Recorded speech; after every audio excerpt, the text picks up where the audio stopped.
I see why you think that, but let me give you a different perspective on the hardware. The claim of zero overhead isn't just marketing. In theory, a pipeline of views gives the compiler more information, not less. It sees the entire chain of operations, the filter, the transform, the take, all as a single unit. It should be able to fuse those operations into a single loop and potentially generate assembly that is identical or maybe even better than a handwritten loop. In theory is doing a lot of heavy lifting in that sentence. I'm sorry, but I just don't buy that the compiler sees better through 20 layers of templates. Let's look at the data. We have specific benchmarks comparing a standard string trim operation using C++20 ranges versus a conventional raw loop. Okay, walk us through the numbers. So let's look at table 1 from the performance analysis. We're running on LLVM 17 on an Apple M4 chip. The ranges implementation generated 24 instructions.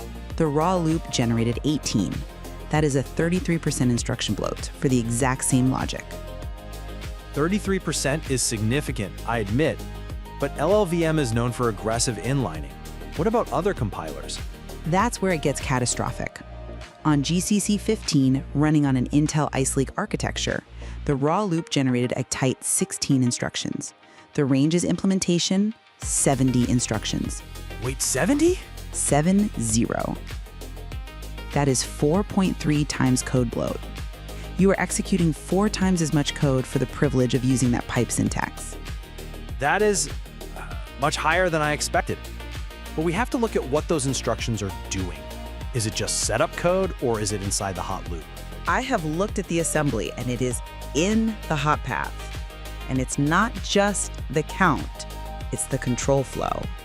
This brings us to a concept called branch prediction. Which is how the CPU guesses which way an if statement will go. Exactly.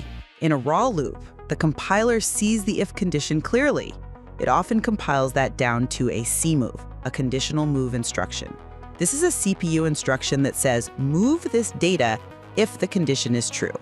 But it does it without branching. It avoids the penalty of the CPU guessing wrong.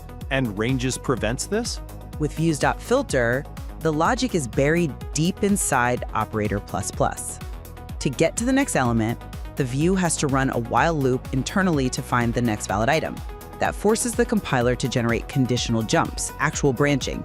If your data is random, the CPU creates a branch misprediction. It flushes its pipeline. It's like slamming on the brakes in traffic. That sounds like a failure of auto-vectorization as well.